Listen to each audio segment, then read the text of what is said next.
rencontre Épique Époque.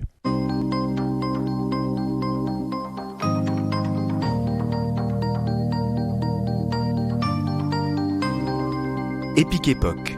Regard croisé et illustré pour mieux comprendre les défis de notre temps. Des conférences proposées par le Jardin des Sciences en partenariat avec RCF Alsace, animées par Paul Fontenot depuis le Planétarium de Strasbourg. Alors la rencontre de ce soir, c'est quelque chose d'important parce que ça ouvre un temps fort proposé tout au long du mois de novembre. Peut-être vous avez vu la pub à l'université qui est intitulée 1 entre parenthèses visible, 1 entre parenthèses disciple, 40 ans de VIH.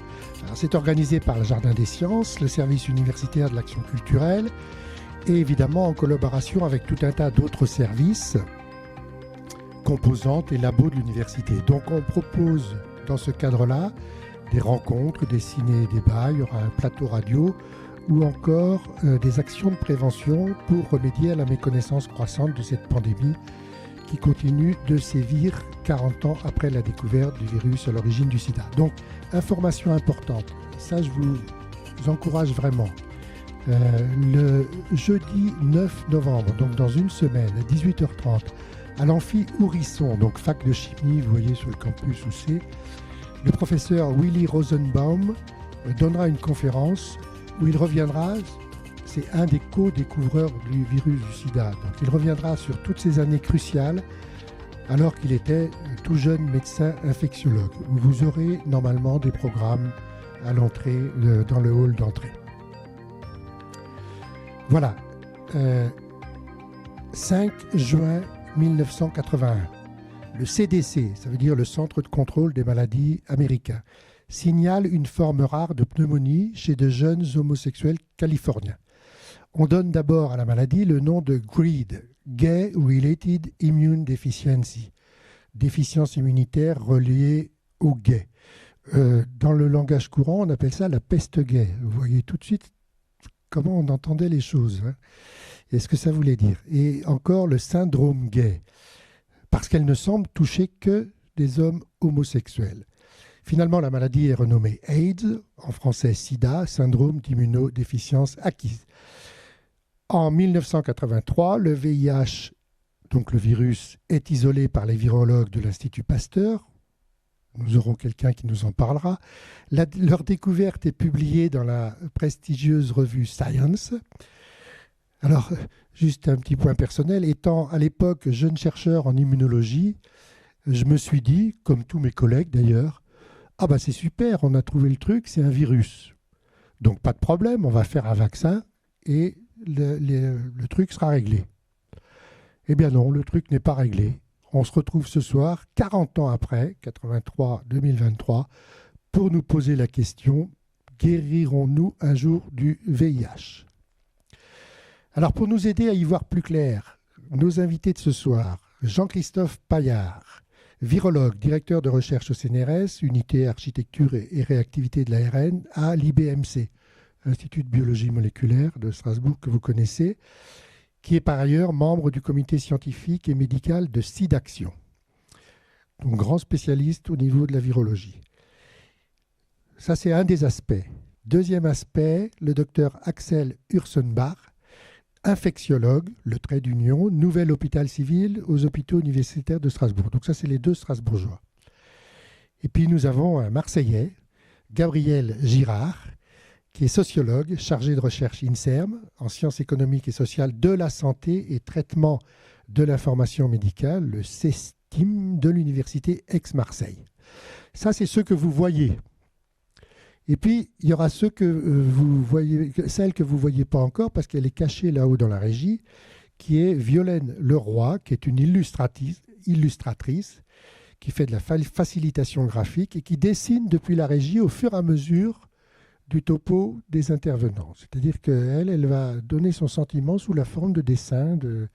Vous l'avez peut-être vu en entrant dans la salle au départ.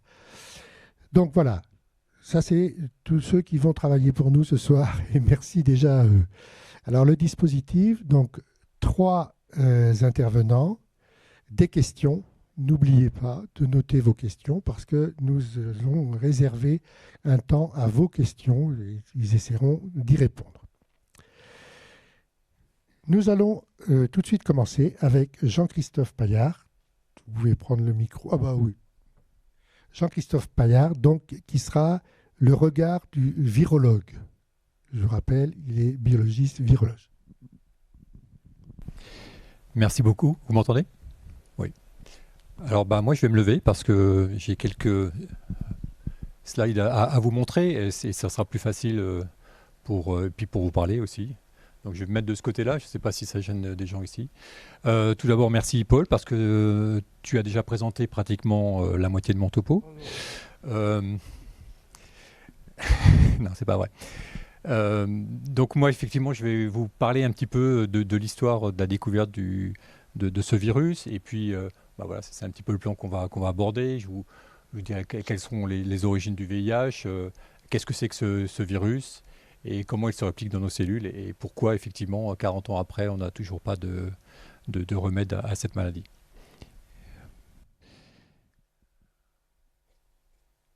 Donc on va voir si ça fonctionne correctement. Donc tout d'abord, parlons de la découverte du VIH, même si Paul a déjà un petit peu défloré la situation. Dans le micro. Ok. Oui, c'est mieux. Pardon. Donc tout commence au début des années 80. Donc comme l'a dit Paul, le 5 juin 1981, lorsque le CDC, donc qui est le système de surveillance américain des maladies infectieuses, annonce plusieurs cas de pneumocystose, justement chez 5 patients. La pneumocystose, c'est une maladie opportuniste qui est associée donc à un déficit immunitaire. Et c'était principalement chez des personnes qui étaient, comme l'a dit Paul, homosexuels masculins. Donc ça, c'était à Los Angeles. Mais en plus de ces pneumocystoses, il y avait plusieurs autres symptômes qui étaient chez ces patients. Notamment, ils étaient infectés avec un autre virus, un cytomégalovirus. Et ils avaient également des infections au niveau de la bouche, à Candida. Donc il y avait tout un ensemble de symptômes qui étaient chez ces différents patients. Donc on ne savait pas exactement ce qui se passait. Alors c'est pour ça que c'était la première fois où on a appelé ce syndrome d'immunodéficience acquise. Donc c'est de là que provient ce terme. Un petit peu plus tard, on s'est aperçu que finalement, il y avait également une autre maladie qui était associée à ces différents symptômes, comme le sarcome de Kaposi, qui a été malencontreusement donné un autre nom qui était le syndrome gay, à tort d'ailleurs, parce que ces personnes-là étaient également toutes homosexuelles et hommes. Quelques temps après, on s'est aperçu que finalement, ce n'était pas tout à fait ça. Il n'y avait pas que les personnes gays hommes qui étaient infectés, il y avait toute une autre panoplie de personnes, notamment des toxicomanes, principalement des héroïnomanes, des personnes qui recevaient du sang ou qui recevaient des dérivés sanguins, notamment les hémophiles, et des personnes d'origine haïtienne, et nous y reviendrons dans quelques temps, parce que c'est vrai que ça peut paraître un petit peu bizarre de voir ces personnes haïtiennes qui proviennent... Qui ont ces maladies. Et donc, il y a eu la théorie des 4 H, donc homosexuels, hémophiles, héroïnomanes et d'origine haïtienne. Donc, si on était parmi ces 4 H, on avait beaucoup plus de risques de contracter la maladie. Finalement, en 1982, on s'est aperçu que le nombre de patients s'élargissait et n'affectait pas uniquement cette catégorie de personnes. On observe les premiers cas de sida chez des personnes, chez des femmes, et chez des couples hétérosexuels et également chez des enfants. Donc on s'aperçoit que ce qu'on avait stigmatisé un petit peu cette population était totalement fausse. Et en France, 1982, c'est les premiers cas de sida qui apparaissent dans notre pays. Et ça, je vais pas en parler parce que sinon ça sera trop long. Mais donc c'est les premiers cas de sida qui apparaissent et donc c'est vraiment le démarrage de la recherche sur ce virus. Pour l'instant, on ne sait pas encore que c'est un virus, mais c'est vraiment qu'en 1982 que ça démarre. Et donc il y a un autre point qui est absolument crucial, c'est que l'ensemble de ces patients présentait un déficit immunitaire assez important et une baisse assez incroyable du nombre de lymphocytes T. Et les lymphocytes T sont les cellules cellules de surveillance de notre système immunitaire et qui sont donc là pour contrer les maladies. Alors, comme il était impossible de faire des collectes de sang pour étudier ce virus, il y a un médecin parisien, justement, donc Willy Rosenbaum, qui donnera cette conférence la semaine prochaine, qui a eu l'idée de collecter un organe riche en lymphocytes T. Et donc, il a collecté des ganglions lymphatiques d'une personne qui était justement atteinte de ce syndrome immunodéficitaire. Et il a contacté une équipe de virologistes à l'Institut Pasteur, donc il est l'équipe de Luc Montagnier. Et donc c'est Françoise Barré-Sinoussi qui a eu la lourde tâche de mettre en culture ces ganglions et de les faire pousser en culture. Et au bout de quelques temps, elle s'est aperçue, elle a mis en présence une activité de transcriptase inverse dans cette culture, qui était le signe justement de la présence d'un virus assez particulier qui est un rétrovirus. Et donc ça a été évidemment publié quelques temps après dans la revue Science, c'est une revue américaine de sciences. Et je vous ai représenté ici, c'est le premier cliché de microscopie électronique justement de la visualisation de ce virus pour lequel on ne savait pas grand-chose à l'heure actuelle. Et vous voyez les différents stades de maturation de ce virus au niveau de la membrane d'un lymphocyte. Donc ils ont appelé ce virus LAV pour virus associé à une lymphadénopathie. Et bien sûr, comme vous le savez, en science, il y a une compétition qui est assez acharnée. Et donc il y avait d'autres laboratoires aux États-Unis qui étaient justement impliqués dans la recherche de ce virus, notamment deux laboratoires, celui de Bob Gallo et de Jay Levy, qui ont eux mis en évidence d'autres virus, HTLV3 et un virus qu'ils ont appelé ARV. Et il s'avère que ces trois virus, donc LAV, HTLV3 et ARV, sont un seul et même virus. Et donc un consensus a été trouvé en 1986 pour renommer ce virus VIH1, VIH plutôt, pour virus de l'immunodéficience humaine.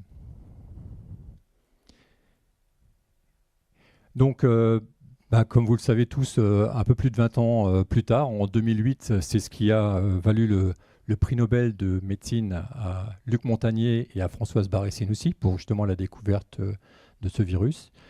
Prix qu'ils ont obtenu en même temps que Harald Zurhausen pour la découverte du virus HPV, donc un papillomavirus. Vous connaissez tous également ce virus, hein, j'imagine. C'est un virus qui est responsable du cancer du col de l'utérus.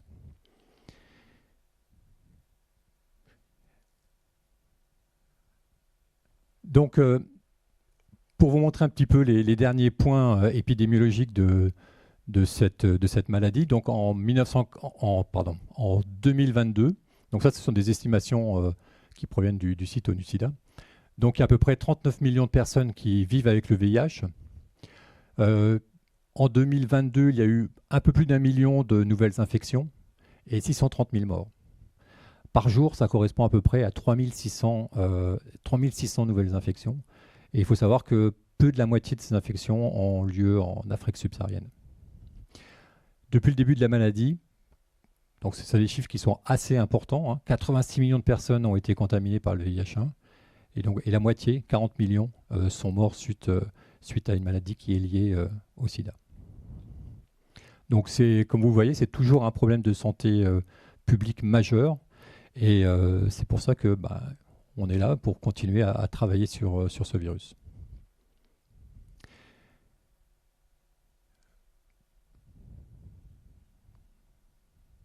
Il y a un petit temps de latence, mais ce n'est pas grave, hein, ça permet de souffler. Alors, on ne sait toujours pas d'où provient ce virus. Alors, c'est vrai que depuis la découverte de ce virus en 1983, les chercheurs ont toujours essayé de chercher quelle était l'origine de ce virus. Alors, on savait que c'était probablement une origine animale, donc une zoonose, mais fallait-il encore savoir quel était ce virus.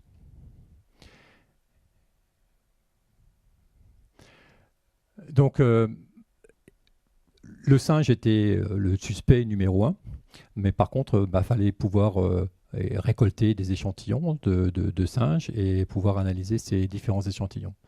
Alors, ce qu'on s'est aperçu, c'est qu'il y avait un grand nombre d'espèces de primates, donc non humains, donc des singes qui étaient infectés par différents virus, donc qui chez le singe sont appelés SIV pour virus de l'immunodéficience simienne. Et ce que vous pouvez voir ici, c'est que, pratiquement à chaque singe, il existe un virus qui lui est dédié, qui lui est propre. Donc il n'y a pas de transmission interespèces entre ces différents singes. Sur les 70 espèces de singes qui sont répertoriées en Afrique, pratiquement plus de 50 sont séropositifs, c'est-à-dire que ils contiennent dans leur organisme, dans leur sang, la présence de virus. Alors en revanche, contrairement à ce que l'on observe chez l'humain, les infections sont non pathogènes chez le singe, c'est-à-dire qu'ils ne provoquent pas d'immunodéficience, ou alors dans de très rares cas. Alors pourquoi ils ne sont pas infectés ? C'est-à-dire qu'il y a eu une coadaptation entre le singe, donc entre l'hôte et le virus, au cours de millions d'années, si bien que chez ces singes, le virus n'est pas infectieux. Ce qui n'est pas le cas chez l'homme, comme vous le savez.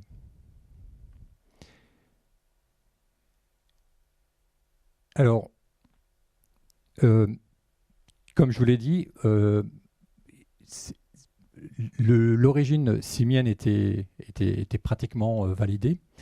En analysant justement ces séquences de singes, on s'est aperçu que la première transmission a eu lieu au début du XXe siècle, donc entre 1900 et 1920. Et en fait, on s'est aperçu qu'il y avait de nombreux phénomènes de transmission. Et on s'est aperçu qu'il y a eu 4 phénomènes de transmission des singes, donc des chimpanzés ou des gorilles à l'homme au début du XXe siècle, qui ont donné 4 différents groupes de VIH, donc MN, O et P. M pour, en anglais, main, donc c'est le groupe majeur, donc c'est celui qui est le plus endémique, et c'est celui que l'on retrouve dans l'entièreté du globe. Donc on savait que donc l'origine était au niveau du chimpanzé, donc ça nous a réconforté quelque part. Maintenant, fallait-il savoir comment ces chimpanzés ont été infectés eux-mêmes. Donc en fait, on s'est aperçu que ces chimpanzés ont été infectés par différents phénomènes de transmission et de recombinaison à partir de 3 singes différents. Donc ce singe-là, qui est un Sarcopithèque hocheur, un mangabé à tête rouge et un 3e singe pour lequel on ne sait pas grand-chose à l'heure actuelle. Mais donc ça, c'est en comparant les différentes séquences que l'on s'est aperçu qu'il y avait une origine d'un 3e singe. En ce qui concerne donc pourquoi il s'est infecté ? En fait, les chimpanzés, ce sont des carnivores et ils chassent et ils mangent ces petits singes. Alors contrairement aux gorilles qui eux ne sont pas carnivores, donc ils mangent principalement des végétaux. Hein. Donc il y a eu une transmission des chimpanzés aux gorilles. Alors on ne sait pas trop comment, mais certainement par des contacts assez proches entre ces 2 types de singes. En ce qui concerne donc HIV2, donc il y a eu 2 groupes effectivement de VIH qui ont été découverts, donc VIH1 et VIH2, avec des origines complètement différentes, origines simiennes également différentes. En ce qui concerne le HIV2, donc c'est une origine d'un mangabé, Souti-mangabé, donc en français je crois que c'est mangabé enfumé, je crois. Et donc ça s'est réalisé dans les années 30. Il y a eu 9 phénomènes de recombinaison qui ont lieu, 9 phénomènes de transmission qui ont donné les différents sous-groupes du VIH2. Alors, on connaît l'origine des différents VIH. Maintenant, qu'en est-il de la dissémination de ce virus dans le monde ? Alors, ce que l'on s'est aperçu, c'est que les premières transmissions ont eu lieu dans les années 20, donc probablement avec pas probablement, ça a été démontré que c'était des chasseurs africains donc qui chassaient dans la brousse les chimpanzés et qui au cours des chasses, se sont probablement retrouvés infectés au moment du dépeçage. Par exemple, si on est infecté au niveau des mains, voilà, le virus peut se transmettre assez facilement. Donc ça, c'était au démarrage dans les années 20. Et ensuite, ça correspond en fait au développement économique de plusieurs pays en Afrique centrale, notamment le Congo, la République du Congo, la République démocratique du Congo. Donc ça, c'est l'Afrique centrale, et le sud du Cameroun. Donc ces différents pays avaient un développement économique assez important entre les années 20 et les années 60. Et si bien que, qui dit développement économique, il faut ramener pas mal d'ouvriers. Donc toutes les personnes qui étaient dans les ruralités ont migré dans les grandes villes. Il y avait une expansion des transports, donc notamment la construction de voies ferroviaires. Et donc, évidemment, il a fallu quelque part contenter toutes ces personnes qui venaient dans les grandes villes. Et donc, en parallèle, il y a eu un accroissement, un développement d'un nouveau modèle de commerce qui était la prostitution. Et donc, vous pouvez comprendre assez aisément comment le virus, au tout départ, s'est disséminé dans la population.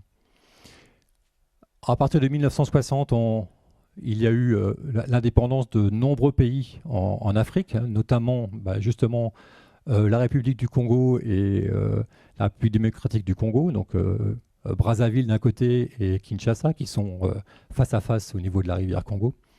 Et donc ces indépendances ne sont pas réalisées toujours dans des meilleures conditions.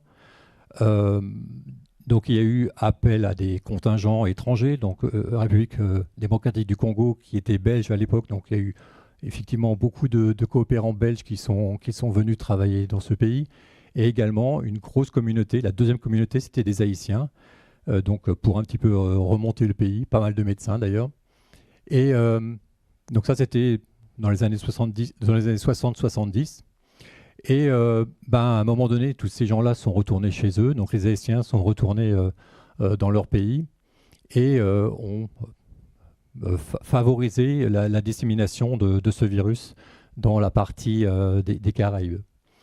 Entre 1960 et 1970, donc il y a eu un développement également touristique, on va dire un petit peu particulier au niveau d'Haïti, puisque c'était un tourisme principalement sexuel, tourisme de commerce de sang également, donc, et de dérivés du sang, donc principalement en direction des États-Unis, mais pas que. Donc ils ont distribué du sang un petit peu partout dans le monde, et bien sûr, comme vous pouvez l'imaginer, ça aussi, ça a participé à la dissémination du virus dans le monde entier.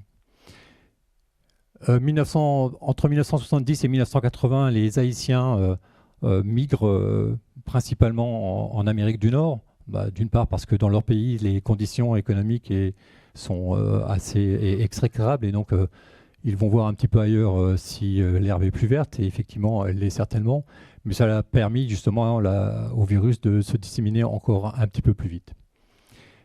Et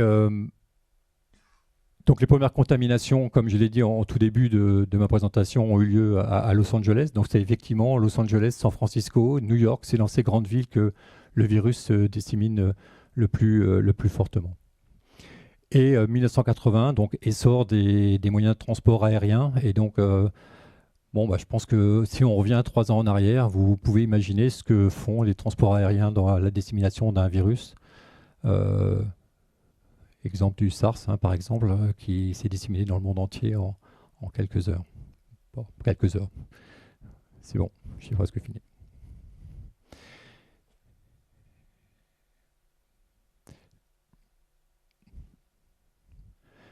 Donc, je vais aller plus vite, c'est ça. Qu'est-ce que le VIH? Donc, c'est un rétrovirus.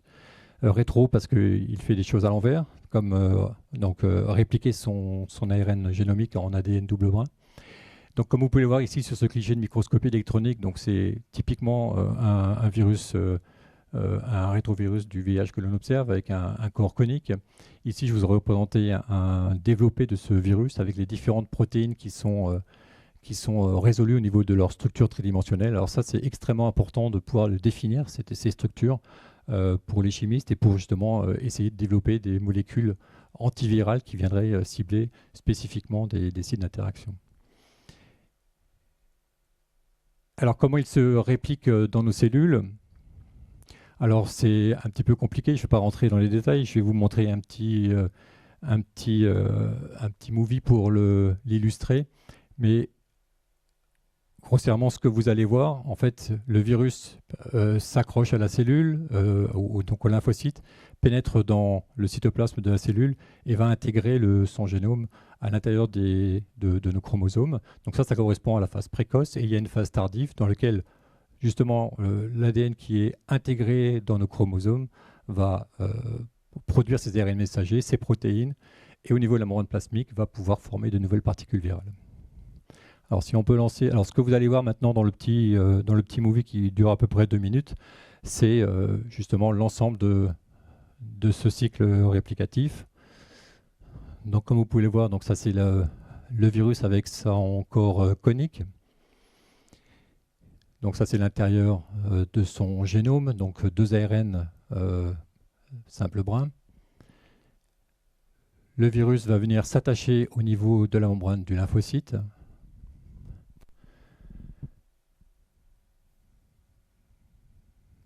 Au niveau des récepteurs, donc c'est les 4.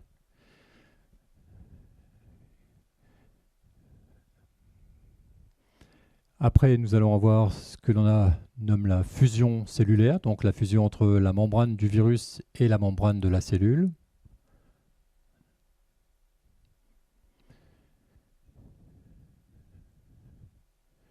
Une fois à l'intérieur de cette cellule, donc dans le cytoplasme cellulaire, donc vous allez le revoir arriver ici, donc on en est à cette étape-là. Il va migrer grâce à des filaments d'actine dans le cytoplasme pour arriver au niveau de la membrane nucléaire, pénétrer dans le noyau, donc nous sommes ici.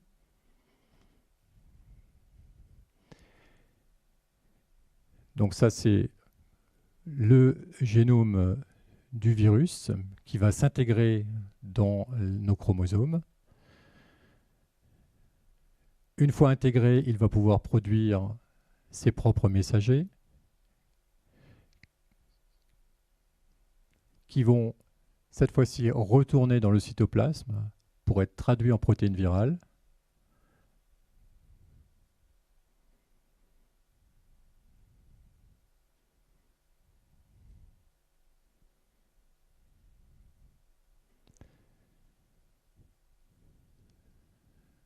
Donc j'étais un peu rapide. Voilà, ça c'est la traduction des différentes protéines virales à partir des ARN messagers.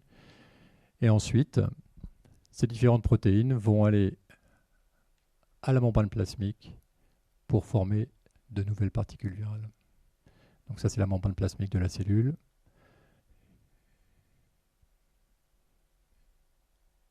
Et nous assistons donc au bourgeonnement de la particule virale qui est cette étape-là.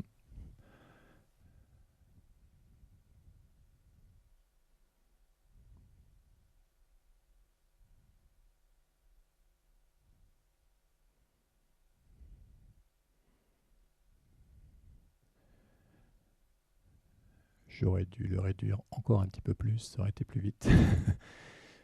Donc vous pouvez retrouver l'ensemble de ce movie sur Internet, hein, sur le site scienceofhiv.org. Il est beaucoup plus long. Et voilà, donc là nous avons libération des particules virales dans le milieu extracellulaire, maturation de la particule virale et infection de nouvelles cellules. Et ce sera ma bientôt dernière partie, et je laisserai la main à Axel. Donc,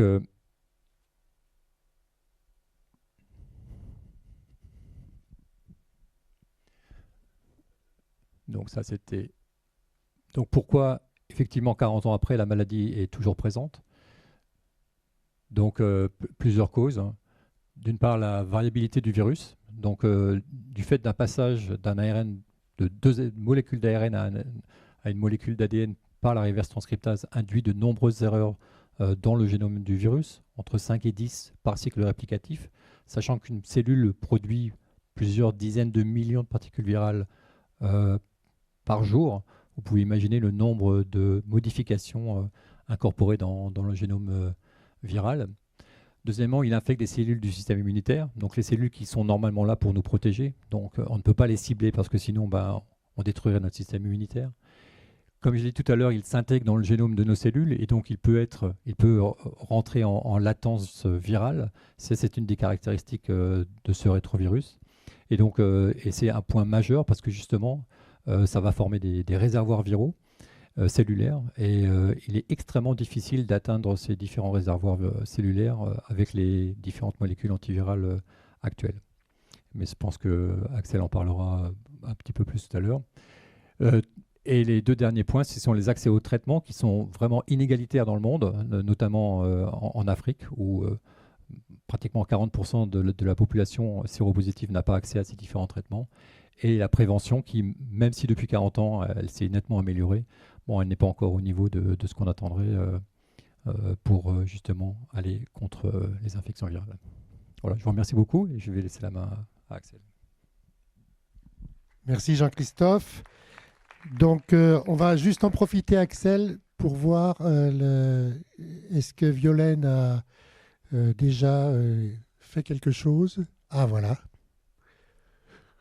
Donc, vous voyez comment ça se passe. C'est en direct. Elle est en train de dessiner.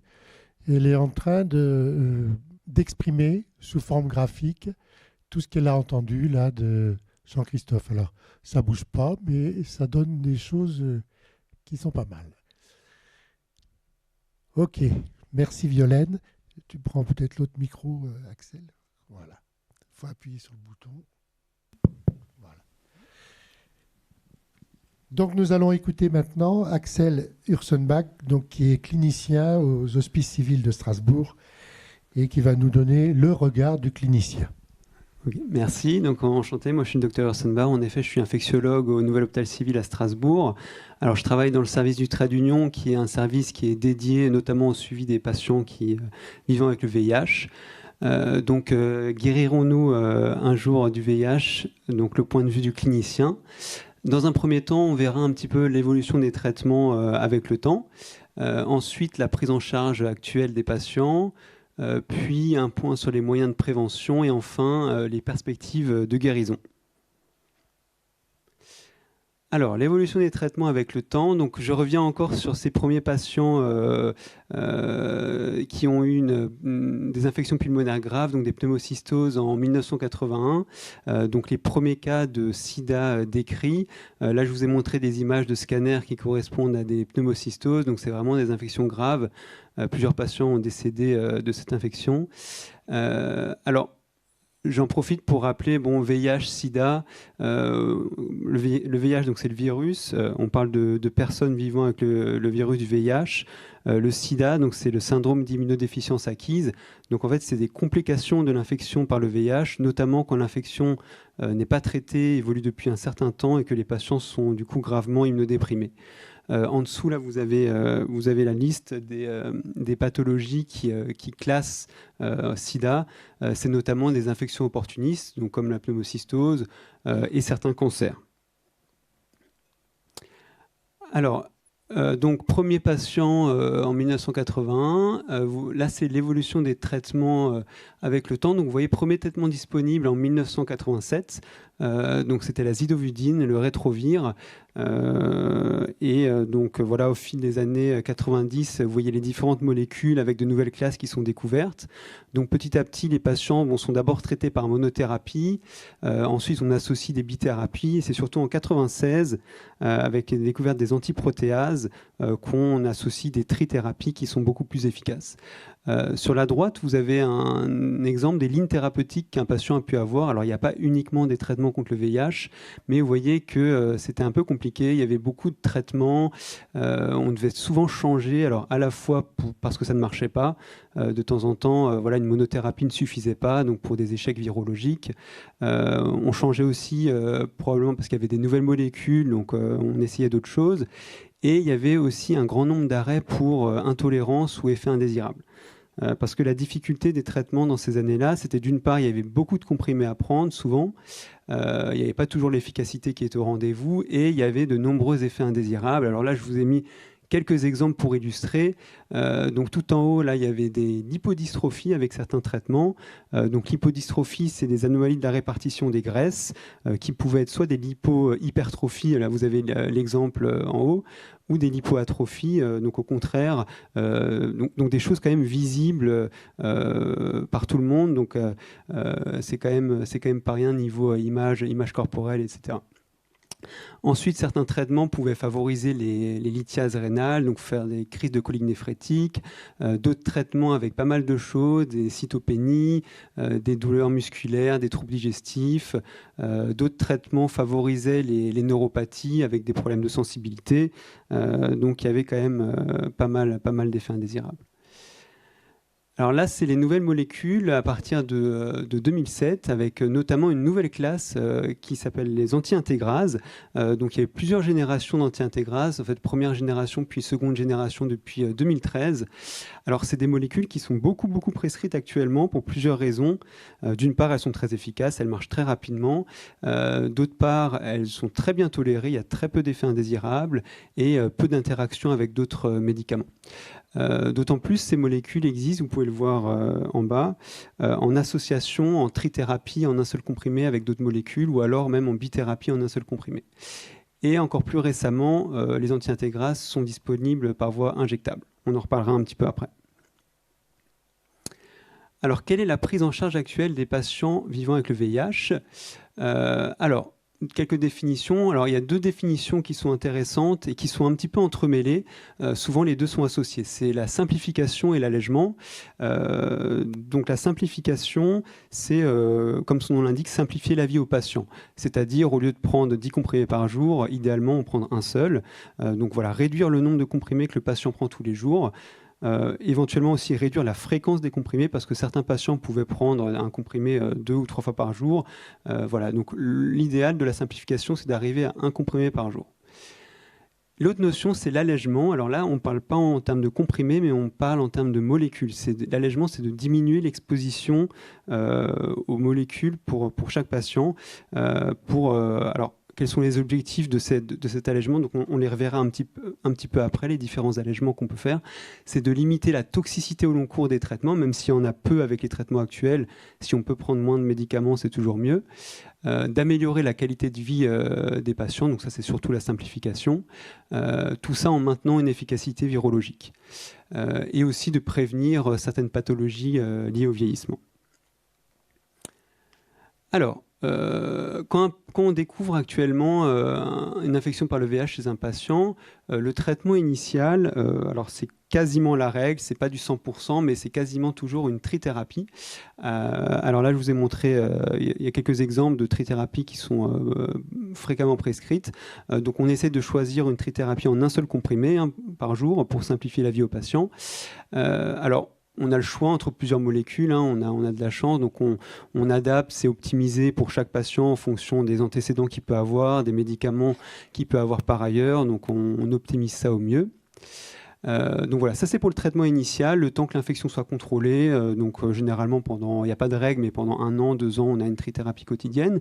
Et une fois que tout est sous contrôle, on va penser à alléger le traitement.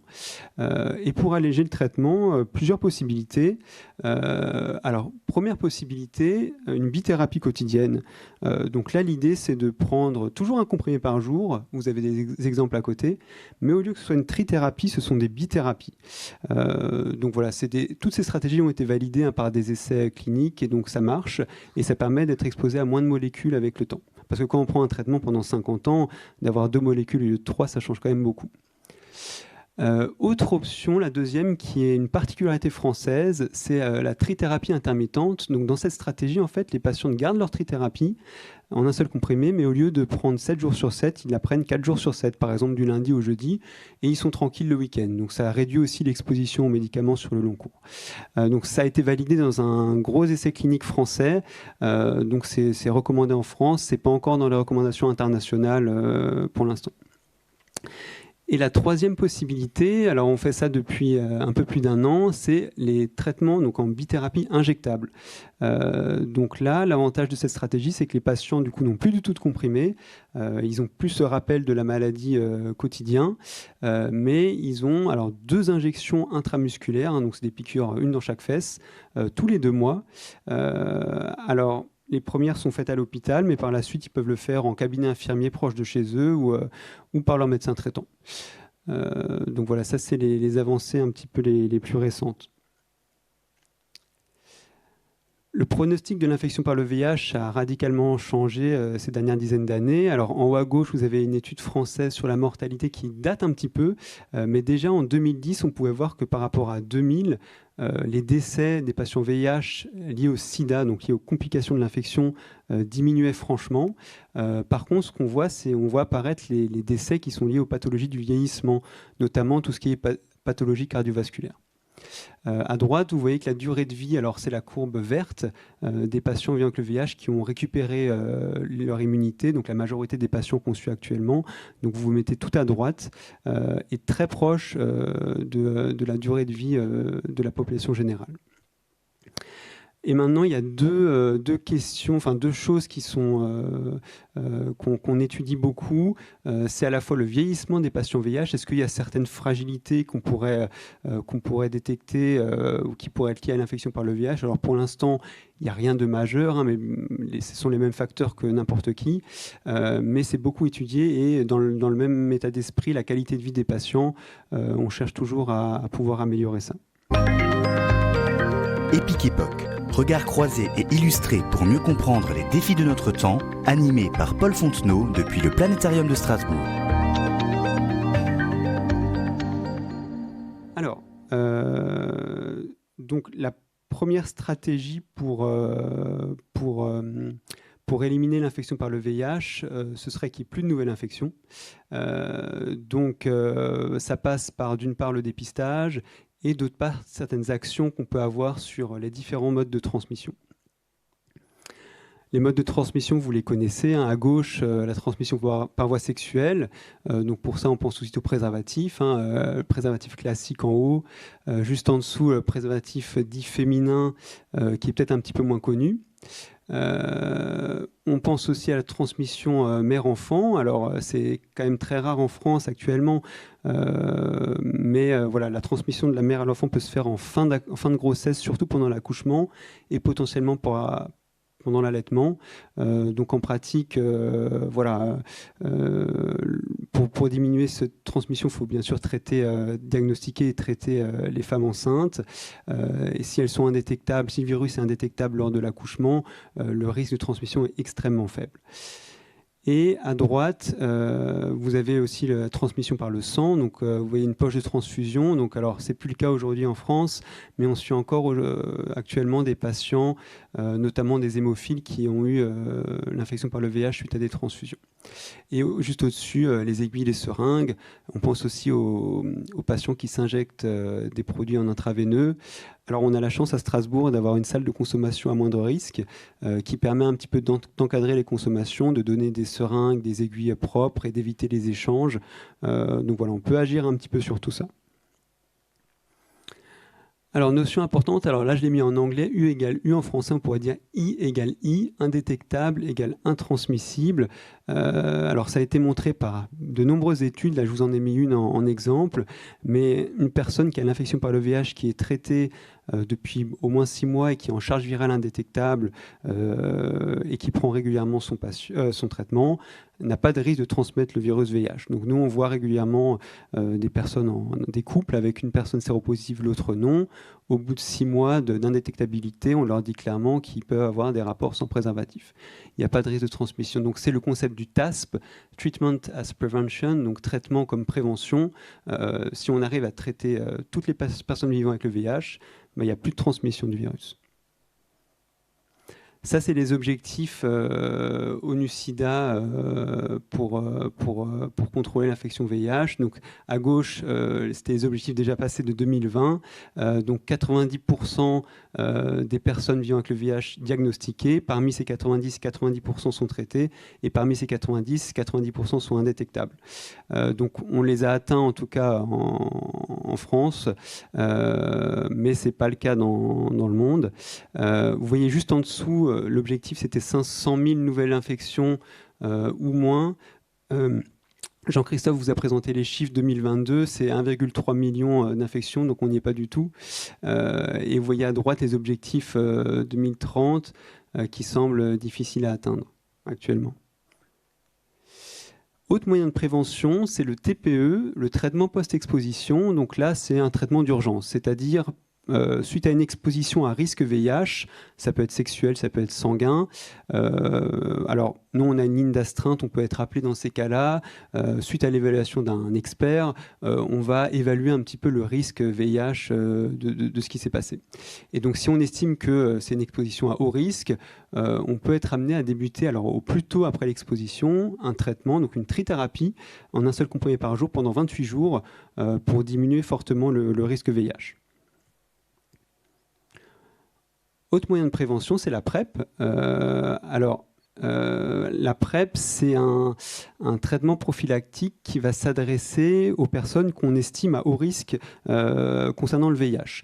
Alors, il y a plusieurs possibilités, mais notamment, on peut imaginer des personnes qui peuvent avoir des rapports non protégés avec différents partenaires. Dans ce cas-là, il peut être intéressant d'avoir un traitement préventif. Alors, c'est le Truvada, c'est une bithérapie contre le VIH. Il y a différentes façons de la prendre. Sur la gauche, on peut la prendre tous les jours. On va dire c'est quand les expositions sont régulières, mais elle peut aussi se prendre ponctuellement, c'est sur la droite, pour encadrer les rapports, les situations à risque. Donc un peu avant, un peu après les expositions. Voilà. Alors aux États-Unis, ils utilisent déjà un des médicaments d'action prolongée en intramusculaire pour la PrEP, mais ce n'est pas encore le cas en France. Alors, il y a 180 000 personnes vivant avec le VIH en France. Vous voyez que dans le monde, 39 millions et, comme le disait Jean-Christophe, une très grande partie, 25,6 millions en Afrique. Et voilà, ce n'est pas exactement la même problématique que chez nous. Nous, on pense beaucoup à l'amélioration de la qualité de vie, au vieillissement, etc. Là-bas, il y a encore de gros problèmes au niveau dépistage, traitement, etc. Et donc, si on veut agir diminuer les nouvelles infections, réduire au maximum les nouvelles infections, c'est surtout ici qu'il faut travailler. Alors, les choses s'améliorent quand même, vous le voyez en bas, le nombre de nouvelles infections diminue, le nombre de décès liés au VIH diminue aussi, mais c'est pas du tout, on n'est pas du tout au 90. Alors pourquoi en Afrique, vous vous en doutez, plusieurs choses. L'accès au dépistage est plus compliqué, il y a une grande précarité économique, il y a des insuffisances structurelles du système de santé, un manque de formation, d'information des professionnels, le coût des examens, parce que les traitements, alors ils ont des très bons traitements en Afrique, des trithérapies aussi en un seul comprimé, qui sont gratuits. Alors, il faut réussir à se les procurer, mais tout ce qui est examen, bilan, alors par exemple pour quantifier le virus dans le sang, voir l'immunité, etc., tout ça, c'est payant. Donc les patients n'ont pas vraiment de suivi très simple. Il y a aussi une crainte de la stigmatisation et de la discrimination. Alors, dernière partie, c'est un peu peut-être le vif du sujet, les perspectives de guérison du VIH. Alors, le réservoir viral, alors c'est pas évident d'en parler comme ça en quelques minutes, mais comme on l'a vu juste avant, le virus VIH lors de l'infection, il va pénétrer dans les lymphocytes T CD4 et l'ARN du virus va s'intégrer en fait à l'ADN cellulaire. C'est ce que vous avez à gauche là dans le lymphocyte T CD4. Et suite à ça, il va utiliser la machinerie cellulaire et les enzymes virales pour se créer de nouvelles particules virales, se multiplier et après réinfecter d'autres lymphocytes T. Alors les traitements antirétroviraux là, que je vous ai présentés avant, ils sont efficaces à différentes étapes du cycle viral. Donc ils vont empêcher sa multiplication et rendre le virus indétectable dans le sang. Mais ces antirétroviraux n'ont aucune action sur le virus qui est déjà intégré dans l'ADN. Et il se trouve que le virus VIH, au début de l'infection notamment, il va intégrer son ADN dans certains lymphocytes un peu particuliers qui vont avoir une latence, c'est-à-dire qui vont peut se multiplier et qui ne vont pas mourir, qui vont persister dans le temps. Alors, où sont ces cellules latentes? Il y en a un petit peu dans le sang, mais il y en a surtout, c'est ce que vous voyez à droite dans les ganglions ou dans le tissu lymphoïde digestif, mais en fait, il y en a un petit peu potentiellement partout. On peut en avoir aussi dans le système nerveux central. Et c'est pour ça que quand on arrête, parce qu'il y a des patients, des fois, alors il y a eu des essais d'arrêt de traitement, ou des fois il y a des patients qui arrêtent le traitement, on voit qu'au bout de 2 semaines, 3 semaines, la charge virale dans le sang, elle réaugmente, parce qu'une cellule latente s'est un peu réactivée, et du coup le virus a recommencé à se multiplier, a fait des nouvelles particules virales, et a réinfecté d'autres lymphocytes T. Donc voilà, la difficulté, c'est ce réservoir pour guérir vraiment du VIH, parce qu'on n'arrive pas à l'atteindre. Donc c'est un peu un thème à la mode en ce moment au niveau recherche. Il y a beaucoup d'études qui se font sur ce réservoir, parce que si on arrivait à trouver des traitements actifs directement là-dessus, on pourrait vraisemblablement guérir du VIH. Alors les HIV Elite Controllers, donc en français les contrôleurs élites du VIH, alors c'est un phénomène assez rare. Alors j'ai mis 1 sur 300, 1 sur 1000, c'est plutôt vers les 1 sur 1000, la fréquence. Si vous voulez, c'est des patients qui ont l'infection par le VIH, donc ils ont une sérologie positive, etc. Mais dans la prise de sang, ils gardent un virus qui est indétectable, comme s'ils avaient un traitement finalement, sauf qu'ils n'ont pas de traitement. Donc ça, c'est très intéressant. C'est des patients, quand on en a, on leur propose de participer à des études, notamment la cohorte Codex, en fait, qui est une surveillance où il y a des bilans sanguins un peu particuliers pour essayer de comprendre tout ça. Donc c'est quelque chose de multifactoriel, quelque chose de complexe.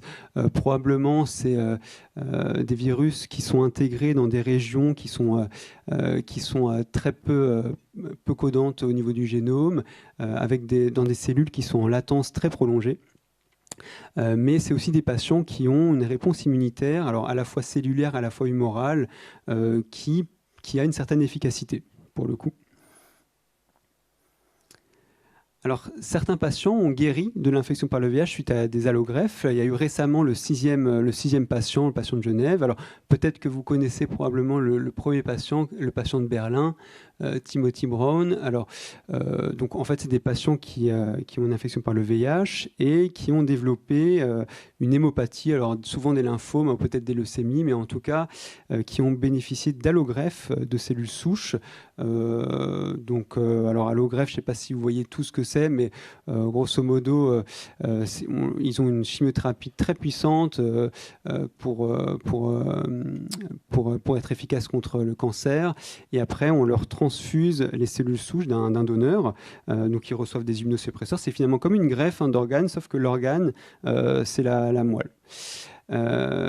Et il se trouve qu'après cette greffe, les traitements antirétroviraux contre le VIH ont pu être arrêtés. Et vous voyez, pour le premier patient, ça faisait plus de 10 ans que son virus était resté indétectable sans traitement. Alors, il se trouve qu'ils ont eu des greffes de personnes un peu particulières. C'est des personnes qui avaient une certaine mutation pour le corécepteur CCR5, c'est à peu près 1% de la population européenne. Alors, sur la gauche, en fait, vous pouvez voir que le virus VIH, ici en rouge, pour pénétrer dans les lymphocytes CD4, donc ça se fait via la glycoprotéine 120 que vous avez ici, qui doit se fixer au récepteur CD4, mais pas seulement, il doit utiliser aussi un corécepteur, notamment ce corécepteur CCR5. Et donc, en fait, les donneurs, là, ils n'avaient pas de corécepteur CCR5, ce qui bloque complètement le cycle viral. Alors, ça ne reste pas un traitement qu'on peut proposer en pratique. L'allogreffe, c'est un traitement très lourd. C'est une chimiothérapie très puissante avec des complications infectieuses. Il y a aussi les anti-rejets. Il peut y avoir des réactions du greffon contre l'autre. C'est vraiment pas un traitement simple. Et alors, d'autant plus que ces patients sont quand même surveillés. Même s'ils ont guéri, ils sont toujours surveillés parce que on sait qu'avec alors déjà, il peut y avoir des réservoirs viraux quand même qui persistent à certains endroits du corps. Et on sait que le virus VIH, il n'a pas forcément un tropisme uniquement pour ce corécepteur CCR5. Il peut utiliser un autre corécepteur, peu importe le nom, et ça peut changer avec le temps. Donc voilà, c'est pas non plus un traitement à 100%. Voilà, on pourrait imaginer pouvoir faire des modifications directement chez les in vivo, chez les personnes pour qu'il y ait plus ce récepteur CCR5, mais ça, c'est vraiment encore de la théorie. Au niveau des vaccins, donc ici je vous ai mis les derniers candidats vaccins, les dernières grosses études sur les vaccins. Bon, il n'y a pas de vaccin qui marche. Alors, la majorité des vaccins, elles ciblent justement cette glycoprotéine 120 que je vous ai montré là, qui permet l'attache du virus au CD4. Alors, pourquoi ça ne marche pas? Comme Jean-Christophe l'a déjà dit, il y a une diversité génétique extraordinaire qui fait qu'il y a tellement de mutations qu'en fait, cette glycoprotéine 120, elle va changer au sein d'un même patient et donc on n'arrive pas à avoir une réponse efficace sur le long terme. Et donc tout ça va conduire à un échappement du système immunitaire. Alors, les vaccins, c'est compliqué. Maintenant, il y a une notion intéressante depuis quelques années, ce qu'on appelle les BNAB. Alors en français, c'est les anticorps neutralisants à large spectre. En fait, toujours sur cette glycoprotéine 120, il y a quand même des régions là qui sont représentées à gauche, qui sont très conservées parmi tous les virus et dans lesquelles il y a très peu de mutations. Et donc, si on arrivait à avoir des anticorps ciblant ces régions-là, on pourrait avoir une efficacité. Alors, il se trouve que malheureusement, c'est des anticorps qu'on a beaucoup de mal à produire par la vaccination. On a du mal à induire une réponse immunitaire qui cible ces régions-là de la glycoprotéine 120, mais certains patients infectés par le VIH peuvent en produire naturellement avec le temps, alors, notamment chez les patients contrôleurs élites qu'on a vus avant. Et du coup, c'est suite à ça certains labos ont pu cloner ces anticorps et les synthétiser pour un usage potentiellement curatif ou préventif. Voilà, donc ça c'est aussi, il y a beaucoup de recherches en ce moment là-dessus, sur ces anticorps, ces BNAB. Donc là, à gauche, vous pouvez voir que si on les administre à un patient, ça fait en effet diminuer la charge virale VIH, mais ça reste un effet suspensif parce que ce sont des anticorps qui ont une certaine durée de vie, donc ça nécessite des administrations répétées. Ce qui est surtout en cours de recherche, c'est l'association de ces anticorps à des antirétroviraux pour permettre de faire des traitements very long acting, donc à très longue durée. Là, je vous ai dit, actuellement, les traitements injectables, c'est tous les 2 mois. Là, ce serait peut-être une injection par an. Enfin, voilà, je sais, pour l'instant, c'est vraiment pas encore d'actualité. On pourrait aussi les imaginer en prévention, c'est-à-dire une perfusion d'anticorps une fois par an. Donc c'est différent du vaccin. Là, on perfuse directement les anticorps à des personnes en prévention, mais donc il faudrait avoir aussi des injections répétées. Voilà, c'est fini pour moi. Merci. Merci Axel. Est-ce qu'on peut voir la fresque numéro 2 donc, où Violaine est en train de continuer à dessiner ce que Axel nous a raconté. Alors, c'est des assemblages de mots, c'est des assemblages de dessins, tout ça pour essayer de nous faire un résumé et une explication complémentaire de ce qu'on a entendu, si on n'a pas tout bien compris. Merci. Alors, nous avons donc vu le regard du virologue, le biologiste, qui vous explique comment ça marche. Le regard du clinicien, qui nous explique comment ça marche avec les patients et tout où on en est. Et nous allons continuer avec Gabriel Girard, donc, qui va nous donner le regard du sociologue. À vous, Gabriel. Merci beaucoup. Je suis content de passer après vous deux. Vous avez dit plein de choses, donc je vais pouvoir aller plus vite peut-être pour laisser du temps pour la discussion. Je voudrais juste préciser, parce que contrairement à ce que c'est une parenthèse pour commencer, mais à ce que la tribune peut laisser à voir, parce qu'on n'est que des hommes, la lutte contre le VIH, la recherche sur le VIH, c'est aussi une affaire de femmes depuis longtemps, et je crois que ça a été bien montré, Françoise Barré-Sinoussi, des militantes, des soignantes, etc. Donc je tenais à le dire parce que c'est toujours bizarre d'avoir des tribunes mono, pas mixtes, et du coup je trouve ça important de pouvoir le souligner. Je ferme la parenthèse et je commence ma présentation. Donc oui, comme tu l'as dit Paul, moi je suis sociologue de la santé, je suis donc pas professionnel de santé ni chercheur fondamental, mais pourquoi je suis là ? Peut-être parce qu'historiquement, le VIH, et ça a été un peu montré dans les interventions précédentes, ça a joué un rôle de ce qu'on dit être un rôle de révélateur social, un révélateur d'inégalité, d'injustice, de discrimination et de stigmatisation envers les personnes affectées, les personnes concernées par cette maladie. D'où l'importance, et moi j'en suis convaincu, je crois que mes collègues aussi, de comprendre aussi les dimensions sociales et culturelles de cette épidémie, et donc d'où l'importance de faire une place aussi aux sciences humaines et sociales auxquelles on ne penserait pas nécessairement spontanément dans le champ de la santé et de la médecine. Alors moi, au cours de mon intervention, que je vais essayer de faire ramasser pour permettre la discussion aussi, je vais essayer de m'attacher à revenir sur justement ce que ça veut dire être un révélateur social. Je vais essayer aussi d'identifier un certain nombre d'enjeux de santé publique actuels que soulève cette épidémie. Et puis finalement, j'essaierai de répondre à ma manière à la question sur la guérison. Guérirons-nous un jour du VIH ? Alors, première peut-être vignette, première discussion, je n'ai pas de diapo, vous voyez, mais je vais essayer de vous garder votre attention juste en parlant. On parle d'une épidémie d'inégalité et d'injustice. Peut-être c'est une des leçons des 40 dernières années, et je pense que ça a été très bien montré par mes collègues, c'est que l'épidémie n'affecte pas tout le monde de la même manière. On a certaines populations qui sont historiquement affectées beaucoup plus que d'autres, pour des raisons épidémiologiques, historiques, sociologiques.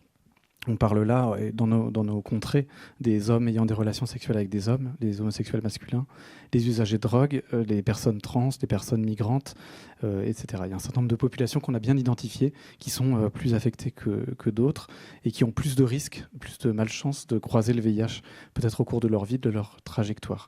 On voit aujourd'hui, quand on regarde l'épidémie en France, c'est les 2/3 des nouvelles infections, des nouveaux diagnostics de VIH concernent des groupes qui sont minorisés, qui sont discriminés par certains égards. On sait aussi que certaines régions du monde, et ça a été très bien montré, continuent à porter un fardeau très important face à cette épidémie. On pense notamment au continent africain. Et puis on sait aussi que certaines circonstances créent des vulnérabilités particulières. On pense aux crises sociales et politiques, on pense au contexte de violence, on pense au contexte de migration. Et on voit à quel point, dans le monde dans lequel on est, l'horizon de la fin de l'épidémie, dont a parlé Axel, paraît, par certains égards, difficilement atteignable. Ce n'est pas comme si le monde se simplifiait, malheureusement. Et tout ça, c'est le terreau aussi pour les épidémies, dont le VIH. Là où le VIH joue un rôle de révélateur social, donc, c'est que sa diffusion dans la société, elle met en lumière, elle met en exergue un certain nombre d'inégalités préexistantes, que ce soit à l'échelle des individus, et parfois de cumul des inégalités et des discriminations face à l'infection. Et puis, un rôle de révélateur d'inégalités à l'échelle des communautés ou des groupes ou des populations concernées. On pense aux clichés, aux préjugés sur les homosexuels, sur les personnes migrantes, sur les usagers de drogue. On pense aux discriminations structurelles, aux inégalités sociales de santé. Puis on pense évidemment aux inégalités nord-sud qui continuent à forger le contexte dans lequel on doit réfléchir cette épidémie. Donc après 40 ans, on peut dire que le VIH continue d'être ce révélateur social et à cristalliser des inégalités assez profondes de nos sociétés. Alors deuxième élément que je voulais vous amener, deuxième vignette, disons, c'est une épidémie de discrimination. Historiquement, on l'a montré, on l'a vu, le regard de la société sur le virus a contribué à mettre à l'index un certain nombre de personnes, de populations, à la fois des comportements, l'usage de drogue, le multipartenariat, l'homosexualité, mais aussi des identités, les gays, les bisexuels, les personnes trans, mais aussi et encore des origines géographiques, donc on pense aux personnes migrantes. Peut-être le dire, parce que malheureusement c'est le cas, malgré 40 ans d'avancées médicales et sociales, le VIH n'est encore pas complètement une maladie comme les autres aujourd'hui en France. Ça reste, je dirais, la maladie des autres. On a toujours tendance à attribuer le VIH à d'autres populations, d'autres communautés que la sienne. Il reste encore beaucoup de préjugés sur les modes de transmission. Et régulièrement, SIDAction mène des enquêtes auprès de la population générale et des jeunes en particulier. Et on voit que l'idée que le VIH puisse se transmettre par des piqûres de moustiques reste encore très présente chez beaucoup des jeunes de notre société. Donc c'est quand même préoccupant sur l'état de la diffusion d'informations, l'éducation à la sexualité. Il reste aussi des stigmates sur l'infection elle-même. Et puis enfin, on constate encore trop souvent le rejet des personnes vivant avec le VIH, ce qu'on appelle la sérophobie, tout un tas de préjugés, de peurs qui sont associés au VIH et qui conduisent beaucoup trop encore de gens à rejeter les personnes séropositives, alors même que, notamment dans le domaine de la sexualité des rencontres, on l'a vu, quand on suit un traitement, qu'on est bien suivi, on ne peut plus transmettre le VIH. Donc ces préjugés font partie du passé, mais sont malheureusement encore trop présents. Alors, les représentations sociales, qui est un truc qui m'intéresse bien comme sociologue de cette épidémie, ça continue à mêler à la fois des craintes qui sont souvent irrationnelles, où vous devez en connaître, en entendre autour de vous, et puis l'attribution du risque, des risques à certains groupes ou individus, et qui peut conduire aussi à des comportements stigmatisants. Et pourtant, la science avance, on a tout un tas d'avancées biomédicales, les traitements, la prévention, mais malheureusement, on observe en parallèle une forme de recul de l'information et de la connaissance de ce que c'est le VIH dans la population générale. Et c'est préoccupant parce qu'on a des très bonnes nouvelles comme U égale U, enfin I égale I, indétectable égale intransmissible. C'est une excellente nouvelle qui malheureusement est très peu connue, à la fois parce qu'elle est complexe peut-être à assimiler, mais aussi parce que les gens n'ont pas accès à ces informations. Il y a peu de campagnes en fait, d'informations sur le sujet. Alors, troisième petite vignette pour continuer mon propos, le VIH, c'est aussi le site de mobilisation relativement inédite à l'échelle de l'histoire de la santé des maladies. Vous avez sans doute en tête, peut-être certains d'entre vous ont vu le film 120 battements par minute, qui retraçait la mobilisation des militants d'ACT UP Paris. Mais c'est tout un tas d'associations, d'organisations, de réseaux qui se sont créés dès les années 80. Aide, ACT UP évidemment, SIDAction par la suite. Beaucoup d'associations locales aussi, face à cette épidémie, qui se sont diversifiées, qui ont traité tout un tas de sujets, la vie avec le VIH, l'usage de drogue, la situation des personnes trans, la situation des femmes, la situation des prisonniers. Bref, tout un tas de sujets qui touchaient de près ou de loin avec cette épidémie. Et puis un paysage qui s'est aussi diversifié dans ses échelles, des échelles locales, nationales et internationales, avec aussi à l'échelle des villes, les villes sans sida qui se sont développées ces dernières années. Le principe de ces mobilisations collectives autour du VIH, c'est un slogan bien connu dans le milieu de la lutte contre le sida, c'est « rien sur nous sans nous ». C'est l'idée vraiment qu'on ne peut pas faire sur le VIH sans les personnes vivant avec le VIH et leur savoir, leur connaissance intime de ce que c'est le VIH. Et ça se vérifie dans le soin. Alors peut-être ça s'est transformé aussi logiquement avec les avancées des traitements, mais les patients ont une place particulière dans le suivi du VIH et c'est important d'avoir ces discussions, cette capacité de discuter avec son soignant. Ça se vérifie dans la prévention. On n'imagine pas de mener des actions de prévention sans avoir l'avis des personnes concernées sur ce qu'elles entendent et ce qu'elles peuvent comprendre comme message, ce qu'elles attendent comme message qu'on peut leur donner. Et puis les associations prennent en charge beaucoup de la prévention aujourd'hui, de cette compétence culturelle qu'elles ont de connaissance des communautés les plus concernées. Et puis enfin, ça se vérifie à l'échelle de la recherche. Alors moi, dans mon laboratoire, on a un laboratoire de santé publique, on mène beaucoup de ce qu'on appelle la recherche communautaire ou participative. Et l'idée, c'est de pouvoir associer des personnes concernées à toutes les étapes de l'élaboration de la recherche. Bon, c'est plus facile à faire en santé publique ou en sciences sociales peut-être qu'en sciences fondamentales, mais l'idée, c'est vraiment d'avoir ce dialogue permanent avec la société civile, avec les associations. Alors, au niveau de ces mobilisations collectives, on a des acquis. C'est la présence des associations dans les instances scientifiques, dans les instances de décision politique, les instances de santé publique.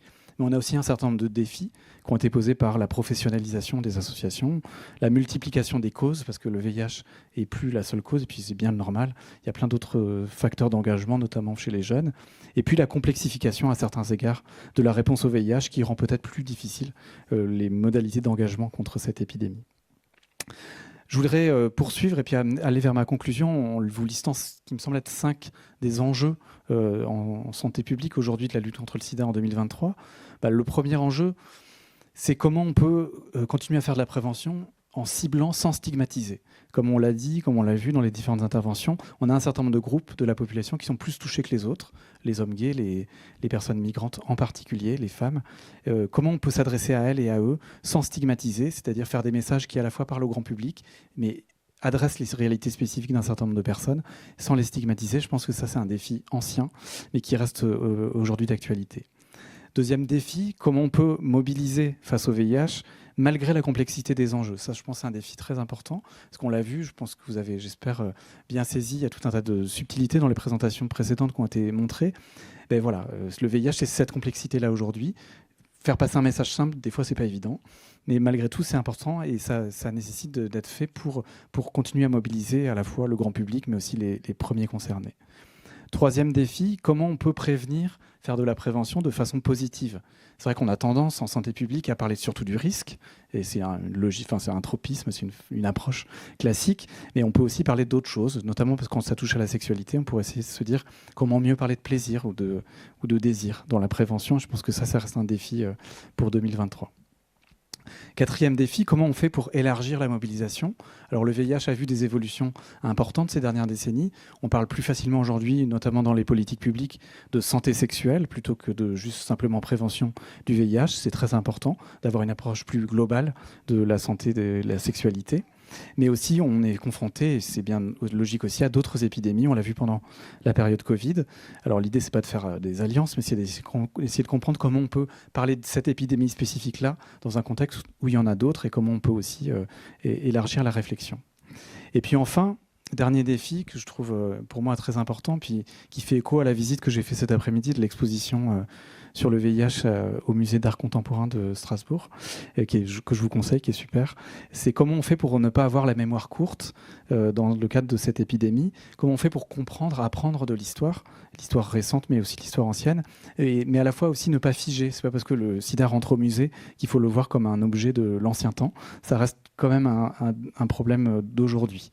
Voilà, donc voilà. Et puis je vais terminer moi ma présentation et vous laisser la parole ensuite.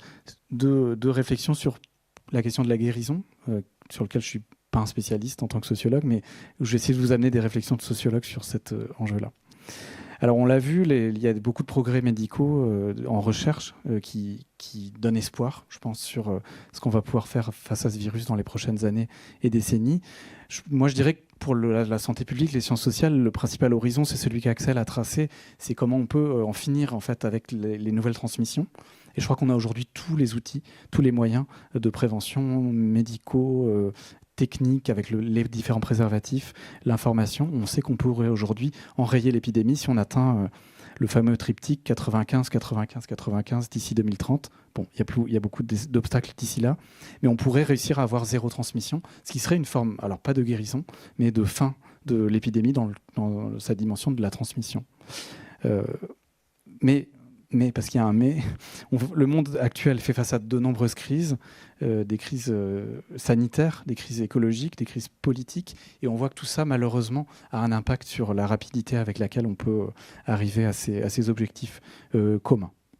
Et puis, malheureusement aussi, dans un certain nombre de pays, il y a des régressions sociales et politiques sur la situation notamment des minorités ou les systèmes de santé, et qui aussi fragilisent, mettent en péril les avancées qu'on a connues et qu'on peut espérer dans le domaine du VIH. Je terminerai avec ma conclusion aussi en forme de oui mais. Sans doute qu'on peut en finir avec cette épidémie à un horizon à l'échelle de nos vies. Je pense qu'on pourrait voir la fin de cette épidémie. Mais si les avancées biomédicales et scientifiques sont associées étroitement à des avancées sur les plans sociaux, légaux et politiques. Alors, je vais lister un certain nombre d'éléments, mais qui peuvent faire l'objet de discussion.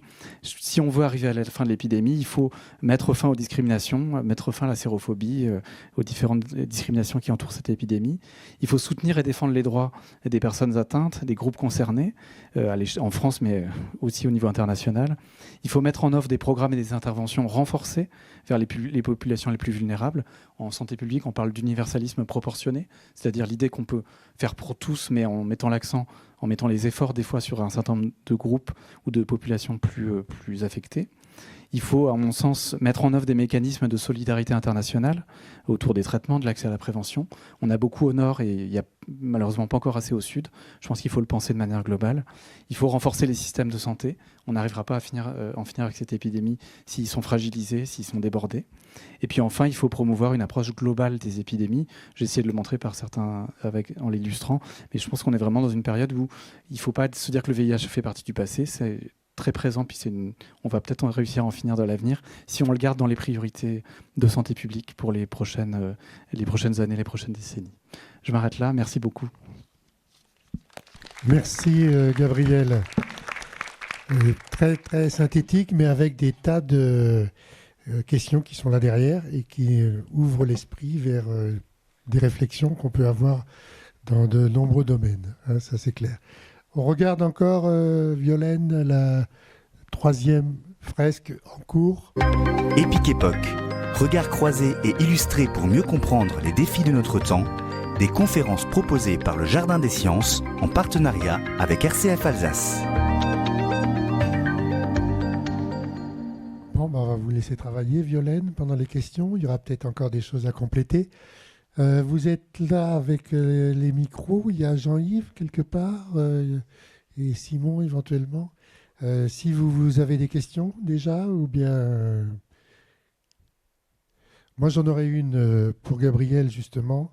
Quand vous parliez de la nécessité de faire de la prévention de façon plus globale que restreinte sur le VIH. De façon plus globale et en particulier au niveau, par exemple, de la sexualité de façon générale. Et ça m'a fait penser, comme ça, tout d'un coup, qu'il n'y a pas que le VIH dans les problèmes de relations sexuelles, par exemple. Il y a aussi le HPV. Donc, on pourrait imaginer comme ça, effectivement, une espèce de prévention globale de tout ce qui concerne la sphère des relations physiques interhumaines, pas forcément sexuelles, mais de toutes sortes de relations physiques. Oui, je suis d'accord. Je pense que c'est vraiment un des objectifs. Je pense qu'on expérimente des choses intéressantes autour de la prophylaxie pré-exposition, la PrEP, qui touche quelques dizaines de milliers de personnes en France, malheureusement pas assez, mais dans lequel on voit que ça s'accompagne d'un suivi global, de conseils, d'accompagnement, de dépistage régulier. Et là, on voit que cette approche-là de la santé sexuelle produit des effets. On réduit les infections sexuellement transmissibles, les gens sont protégés du VIH, ils sont accompagnés, et ils peuvent rencontrer un certain nombre d'intervenants. Alors bon, on ne pourra pas étendre le modèle de la PrEP à peut-être toute la population, mais en tout cas proposer une approche un peu ouverte, générale de la santé sexuelle, pas que basée sur les risques, mais aussi basée sur le plaisir, sur quelque chose d'attractif. Ça paraît très important. Informer largement, offrir des services spécifiques pour les personnes qui en ont besoin, et offrir un panier de santé sexuelle peut-être de base pour toute la population, ce serait un bon point. On a beaucoup parlé ces dernières années de la question du consentement, qui fait partie des dimensions de la santé sexuelle, et je trouve que ça éclaire bien à quel point c'est important. On ne peut pas dissocier les enjeux. Le VIH est aussi relié aux enjeux de consentement. Est-ce qu'il y aurait des questions? Est-ce que quelqu'un veut encore poser des questions? Alors, deux possibilités. Soit c'était tellement compliqué que vous n'avez rien compris et vous n'osez pas le dire. Soit c'était tellement bien fait que vous avez tout compris et que ça vous a bien plu. Moi, j'aurais juste... Alors, ça, c'est pour Axel. Et j'y pense parce qu'on en parlera aussi dans le cadre de l'exposition au Musée d'art moderne et contemporain. Les nanobodies, les mini-anticorps de l'AMA, ça dit quelque chose? Ça avance ou... Ça avance pas, pas franchement, quoi. Pas vraiment Non, parce que ça, c'est des trucs au niveau de la pub et du buzz, c'est assez sympa. Oui, j'aurais eu une question pour lancer le débat dans le public. Moi, j'ai été déjà surpris d'entendre que le VIH en 1900 ou 1930, il existait déjà. Moi, j'étais collé à cette idée qu'il avait vraiment démarré que dans les années 80. Et quand on est dans cette notion de temps, vous avez dit qu'il y a des singes qui ont eu des millénaires pour s'adapter à un virus qui, du coup, ne les rend plus malades.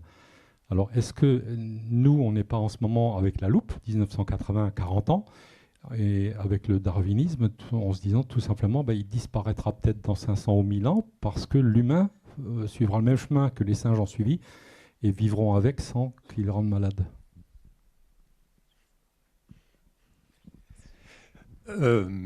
Oui, si nous vivons assez longtemps, on pourra vivre avec le virus, tout à fait. Oui, tout ça, c'est un phénomène de coadaptation en fait, entre un virus et son hôte. Je pense qu'au départ, les singes y mouraient, comme l'homme certainement, dans les années 20. Peut-être que ça restait très familial, c'est-à-dire qu'une personne était infectée, il infectait peut-être dans son entourage proche, et le virus a tué la personne assez rapidement. C'est ce qu'on observait il y a encore 40 ans pour les personnes qui étaient atteintes du VIH. Et donc le virus ne se dissémine pas quand c'est comme ça. Il reste local, les gens meurent et c'est terminé. On va pas, voilà. En gros, c'est ça. Et donc, effectivement, si on attend quelques millions d'années, on pourra vivre avec. En même temps, juste pour rebondir, le fait qu'il y ait Axel, tu nous as dit 10% de la population, non, 1% de la population qui est CCR5 Delta 9, enfin la mutation qui fait que le virus, ça c'est une forme d'adaptation. C'est-à-dire que si tout le monde meurt sauf ces gens-là, bah, finalement, il n'y a plus que ces gens-là qui vont survivre et ils seront parfaitement adaptés au virus. À celui-là, oui. Ça sera peut-être des catastrophes pour d'autres virus. D'autres questions? Oui. Moi, j'avais une question par rapport à la PrEP. Vous avez dit que c'était destiné pour les personnes qui étaient à risque, mais concrètement, ça va être dirigé vers quelle population exactement? Est-ce qu'on leur propose ou est-ce qu'il faut qu'elles le demandent? Alors, en pratique, alors il n'y a peut-être pas assez de campagnes d'information, hein. Alors, c'est vrai que si on regarde les chiffres, ça s'adresse principalement, enfin, c'est prescrit principalement pour les hommes qui ont des rapports avec les hommes actuellement. Mais on a aussi quelques femmes hein, qui ont, alors peut-être pas en effet pas assez, mais certaines personnes, quel que soit leur sexe, peuvent être exposées au VIH à certaines périodes de leur vie.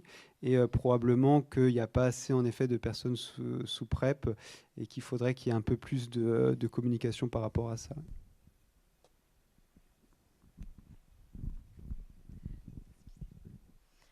Et est-ce qu'il n'y aurait pas d'autres moyens de protection qui pourraient leur éviter les potentiels effets secondaires de la PrEP ou est-ce qu'il n'y a pas trop d'effets secondaires? Alors, disons que, alors, en effet, pour les personnes qui ont des rapports avec différents partenaires, ça s'adresse à ceux qui n'utilisent pas le préservatif, en tout cas pas systématiquement. Donc, oui, ils pourraient utiliser peut-être le préservatif, mais des fois pour des raisons diverses et variées, il n'est pas ou il ne peut pas être utilisé. Alors, à part la PrEP, il n'y a pas vraiment d'autres moyens simples de prévention. Maintenant, il y a très peu d'effets indésirables hein. Par rapport à la PrEP, c'est une bithérapie. C'est deux molécules qui sont... alors qui font peut-être quelques troubles digestifs initialement pendant quelques jours, le temps de s'adapter, mais les personnes ne sentent rien. Alors on suit un peu plus de 500 personnes, je pense à Strasbourg. On n'a jamais dû arrêter la PrEP à cause d'un effet indésirable. Alors des fois se pose la question des effets quand on la prend pendant des dizaines d'années. On a un petit peu le recul quand même des patients VIH qui ont ces traitements depuis déjà plus longtemps. Et qui ont en plus d'autres comorbidités. Et il se passe quasiment rien, quoi. Donc il y a très peu d'effets indésirables.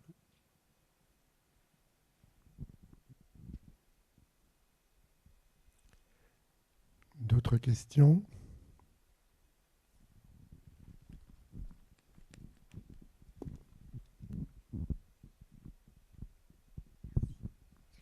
Alors moi, c'est pas vraiment une question, c'est juste une remarque. De ce que j'ai entendu, c'est beaucoup les communautés, on va dire, qui sont touchées, ou en tout cas, on va dire en France, j'imagine, plus que dans d'autres pays. Comment ça se fait que le U égale U ne fonctionne pas mieux si ça ne touche que des petites communautés, et comment ça se fait que ce nombre d'incidences est encore tellement élevé?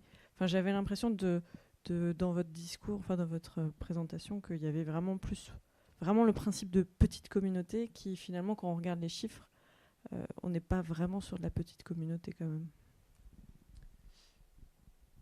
Oui, alors du coup, oui, le U égale U, alors ça marche, mais en effet, ça marche si tout le monde est dépisté.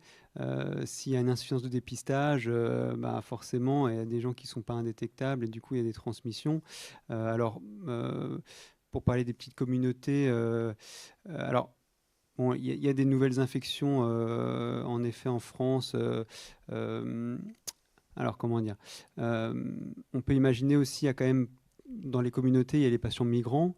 Alors, les patients migrants, alors, probablement vous connaissez un petit peu, mais ils ont une trajectoire très compliquée. Le temps d'arriver en France, notamment, ils passent par différents pays qui subissent des violences, des viols, des agressions sexuelles, qui peuvent avoir l'infection VIH lors du trajet.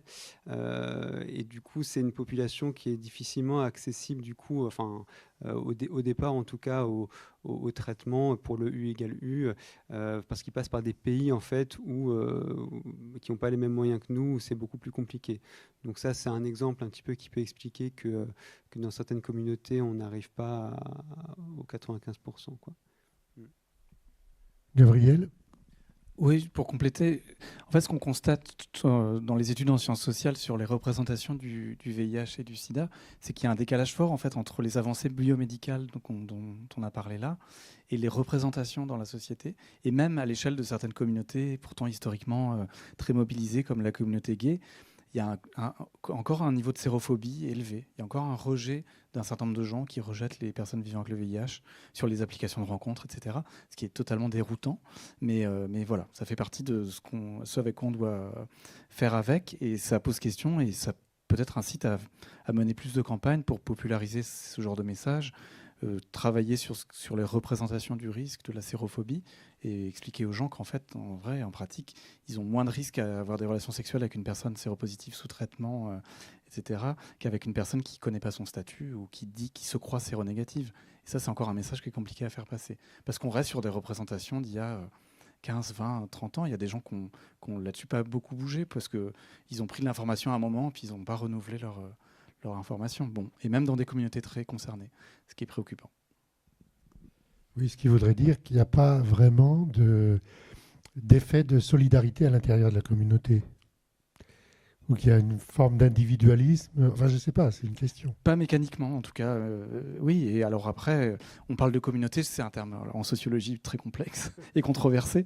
C'est une facilité de langage, je pense, pour parler d'un groupe social défini par un certain nombre de pratiques et à des risques d'exposition au VIH, mais en pratique, soit pour des migrants, même des personnes trans, des personnes des gays. C'est des réalités très diverses. C'est des groupes qui sont traversés par des différences sociales importantes, des différences de trajectoire de vie. Donc c'est voilà, une facilité de langage, mais qui ne reflète pas la complexité des relations sociales qu'il y a derrière.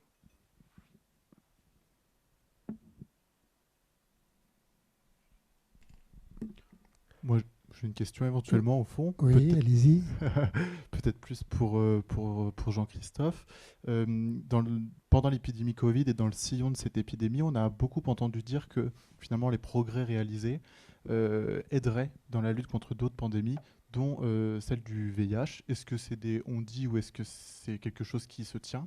Est-ce que c'est quelque chose que vous avez pu constater? Alors déjà, la recherche sur le VIH a fortement aidé la recherche sur le SARS. À titre de comparaison, c'est vrai que j'en ai pas parlé dans ma présentation parce que voilà, il fallait aller à l'essentiel. La séquence du VIH a été obtenue 2 ans après la découverte du virus, donc en 83-85, première séquence. Là, pour le SARS, en 15 jours, c'était résolu, quoi, hein, alors qu'il est 3 fois plus gros que le VIH.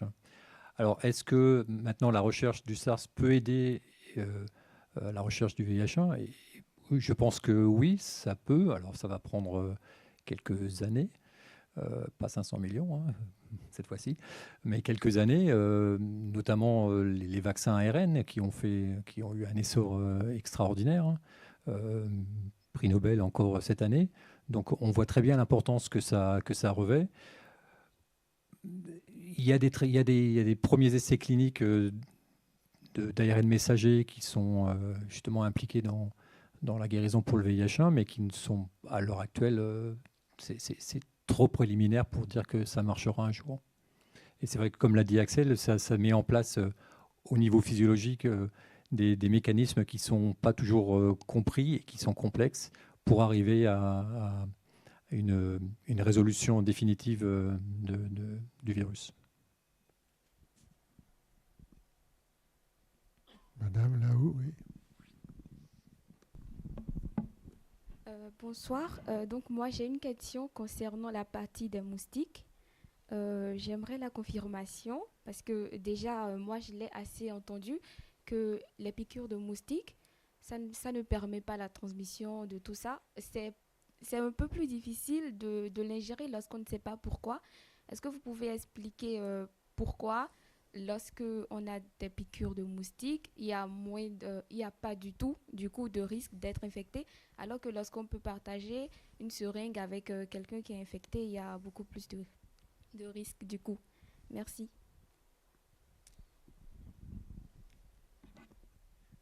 Alors Alors, je ne sais pas si j'ai la réponse précise. Alors, si on parle de risque, alors lors d'une piqûre, par exemple, si on se pique avec une grosse aiguille intraveineuse d'une personne qui a l'infection par le VIH et qui n'est pas traitée, et qu'on n'a pas de gants et qu'on ne prend aucune mesure de précaution, la transmission n'est pas de 100%. Hein. Le risque, grosso modo, est à peu près de 0,3%.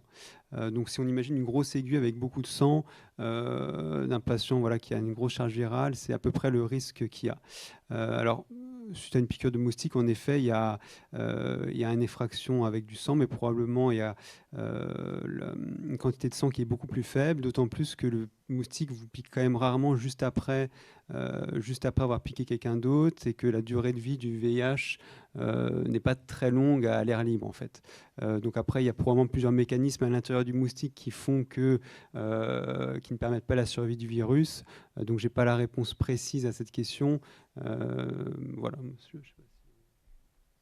Est-ce qu'on a regardé si, par exemple, si le fait que le moustique, enfin la salive du moustique, le tube digestif du moustique, peut-être inhibe dégradait le virus, je pense que... Probablement, il doit y avoir des choses de cet ordre-là, oui. Ouais.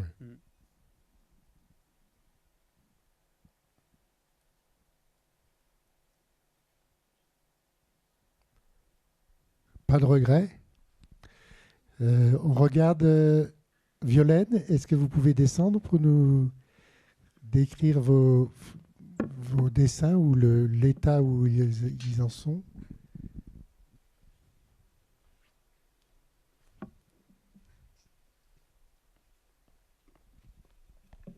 On dirait la descente des marches de Cannes. Ah oui, bravo. Bonsoir.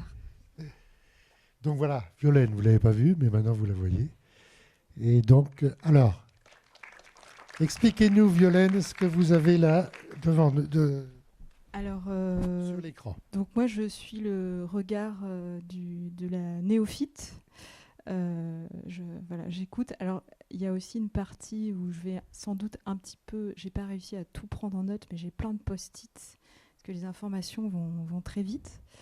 Donc j'ai essayé de capter aussi finalement, c'est une vision un peu subjective, ce que je retiens ou ce qui me marque. Donc j'ai quand même noté les grandes dates. Alors on ne voit pas tout en haut de la découverte du virus et les deux noms des personnes, enfin des Français qui ont découvert, en tout cas qui l'ont repéré. C'est vrai que cette notion des 40 ans, elle est assez importante. Voilà. J'ai aussi été assez intéressée par la question de l'histoire de comment le virus s'est propagé. C'est vrai qu'il y avait, moi, adolescente, il y avait beaucoup de rumeurs qui circulaient sur les singes. C'était quelque chose de... j'ai eu une adolescence très marquée par le sida. Et cette question des singes était restée un point très mystérieux de mon côté, donc j'étais assez contente d'apprendre les différents mécanismes. J'ai rappelé le point principal, c'est que ça infectait le système immunitaire, qui m'apparaît être le point de base, parce que souvent c'est vrai et faire bien la différence entre le VIH et le sida, voilà. Je l'ai même mis 2 fois, je vois. C'est la preuve que c'est important. Ouais. Voilà, alors ici, on est sur la partie de clinique. Donc, j'ai trouvé intéressant la partie des différents traitements possibles. Il y a cette chose aussi très importante, virus indétectable égale virus intransmissible, qui devrait être est répété et qui évite aussi les fausses informations.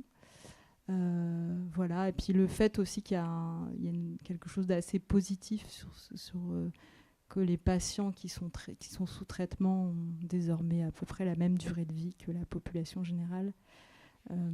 C'est vrai qu'on a aussi pas mal gardé les images de malades des années 80 qui étaient assez dures. Et voilà, maintenant on peut vivre avec le HIV, j'allais me tromper, en n'étant pas malade, entre guillemets, en prenant les bons traitements. Et la dernière, la partie sociologique. Moi, ce qui m'a pas mal, j'ai essayé de noter pas mal toutes les infos autour qu'il y a encore beaucoup de stigmatisation sur différents groupes. Il y a cette inégalité nord-sud qui a été répétée par les 3 intervenants, qui me semble assez importante. Et une chose qui m'intéresse bien, moi, c'est l'histoire de la mobilisation collective, parce que c'est vrai que c'est souvent par ces biais-là que les choses avancent. Donc j'ai essayé de retranscrire ça. Merci Violaine, c'est super. Alors, ce qu'il faut savoir, c'est que comme elle l'a dit, elle a plein de post-it parce qu'elle n'a pas pu tout copier, tout faire sur son dessin. Donc là, elle va retravailler ces 3 fresques, je pense, hein, c'est ça. Et puis, dès qu'elles seront terminées, elles seront disponibles sur le site du Jardin des Sciences. Ça pourra vous permettre de faire une petite révision de tout ce qu'on a dit ce soir. Donc, nous allons arriver à la fin. Merci à vous, public, d'avoir bien voulu nous accompagner ce soir. Merci aux invités qui viennent de plus ou moins loin, mais qui ont été formidables, et de la cohérence qu'il y avait dans la préparation entre les différents sujets et les différentes approches. Ça, c'est vraiment très, très intéressant. Merci aux techniciens qui nous ont fait la technique ce soir. Grand merci à Violaine, bien sûr. Et puis un merci tout à fait particulier pour Simon Tenot, qui est le chargé de mission, enfin qui s'occupe au Jardin des Sciences de tout ce qui se passe là dans la nouvelle approche de ces conférences, de Epic Époque. Tout ça, c'est lui, c'est la cheville ouvrière de tout ce travail-là, et je tenais à le remercier un peu particulièrement ce soir. Merci Simon. Prochain rendez-vous, on se retrouve donc ici le jeudi 7 décembre pour un nouveau Epic Époque qui sera intitulé, et alors là ça tombe bien parce qu'on est dans le planétarium, qui sera intitulé « Sommes-nous en train de perdre notre ciel nocturne ?» Qu'est-ce qui se passe au niveau du ciel? Pourquoi est-ce qu'on ne voit plus d'étoiles? En gros. Donc, bonne soirée à vous, merci encore et rentrez bien.